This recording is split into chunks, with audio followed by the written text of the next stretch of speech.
I wasn't crazy. Right. And yeah, I just think also, I mean, when we're talking about realistic children's books, I think the stigma that kind of surrounds, youth growing up, rebelling, and then craziness, and then what's the line between that and mental illness? And, I do have some kind of genetic family history of alcohol. I mean, that totally gets erased when you're a celebrity. It's like, Hollywood did this to you. It's like, no, dude, my great grandma was an alcoholic. My granddad was an alcoholic. My grandma's an alcoholic. So I obviously it wasn't Hollywood, it's genetic. I think for you, I mean, I don't think there's anything wrong with writing a book and writing a realistic children's book, but I think you could do a lot of good by just making little YouTube videos. You make little YouTube videos just talking and explaining, hey, this is what I did, and this is where I fucked up, and this is why you shouldn't do it this way. These are the drugs you got to be really careful about. These are drugs that are really dangerous. And look, if you want to have like one drink, like just have one fucking drink. If you can. Yeah. If you want to smoke weed, take a hit. Yeah. Like, don't get crazy. Yeah. Like, figure this out. Like, you can have a good experience on marijuana, or you could fuck up your life and have a schizophrenic breakdown. And that's get one thing that paranoid. I felt like, when I was smoking weed, like my mom, all the weed that I don't smoke, she takes care of, both my parents. So I have nothing against weed. My whole family's a bunch of stoners. I just felt like when you're talking about kind of some of the episodes that they can kind of bring on, I maybe have a little some of those kind of tendencies already. And that's something that people who love marijuana don't like to talk about. No. And I'm pretty adamant about discussing that. Yeah, I agree. I know people that have lost their fucking mind, particularly on edibles. Yeah. I know some people that literally became schizophrenic from edibles. And I really like looking at facts like that. And I don't know, I do think that I like information. I love to process new information. I love to receive new information. I love to go. How do you get your information? Are you a person who reads? Do you watch documentaries? I read, and I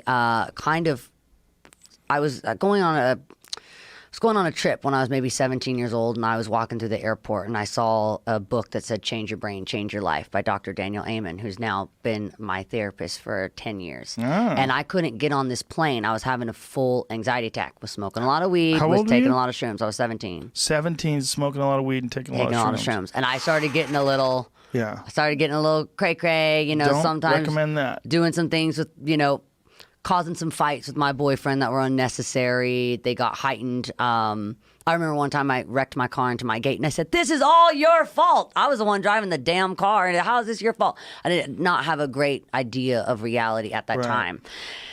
So I was leaving the country for the first time without my family. I was going to Costa Rica, and I was walking through the airport, and I saw this book, Change Your Brain, Change Your Life. I'm like, I want to change my life. I don't like where this is going, and my brain is actually, I don't like who I'm living with. The person upstairs is like annoying the hell out of me.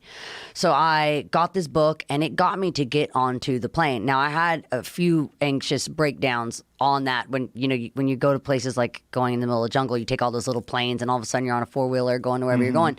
Every now and then I'd have to stop because I would get so lightheaded and stabbing chest pains and all this. And he said, drop weed, first of all, get rid of the weed, get rid of the psychedelics. And I also cut gluten from my diet from a little bit of a time so I could get an idea of like, what's my body on a natural level? And I started doing, kind of blood work, and I did some SPECT scans, which he specializes in. So like actually looking at my brain, because what I really like about the SPECT scan is, you wouldn't tell me I have a broken arm without freaking looking at it. I could tell you, ow, it hurts, blah, blah, blah. But like, what is a SPECT scan? So a SPECT scan, we might have to look up exactly what it stands for because I don't remember this.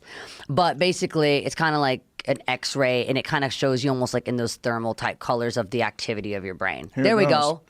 Single photon emission computed tomography. Yeah, so I have one of these. Nuclear medicine study that evaluates blood flow and activity in the brain. So that's my doctor, Amen Clinics. That's his website right there. And so I have a couple of these. How's your brain look? You know what? He says this isn't right. Surprisingly good for the abuse that it's had. Well, I guess I stored it in my throat. But exactly. The It's amount the amount of activity, time. And so the amount of activity. if we're looking at like female and male brains, I mean, they're totally lit up in different spots, you know?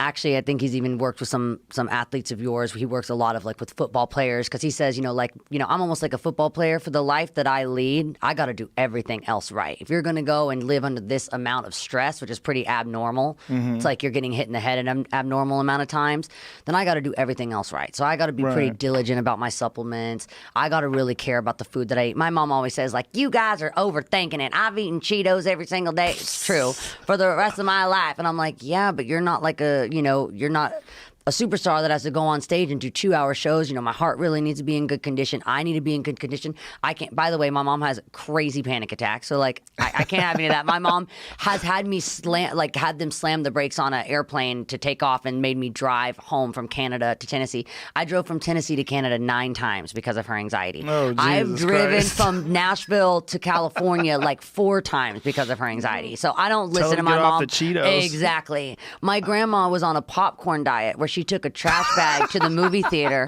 and filled it up with popcorn. And she's like, don't I look good? I'm like, on the outside, it's fine. On the inside, I'm worried. Meanwhile, she's going to outlive all of us. So sometimes I worry about that. But I think I am kind of like an athlete in the way, like if I'm going to be doing this kind of abnormal type lifestyle, then I have to do everything else right. So my SPECT scan looks pretty good. But I like looking at my brain and knowing, okay, so this isn't looking at me and going, there's just some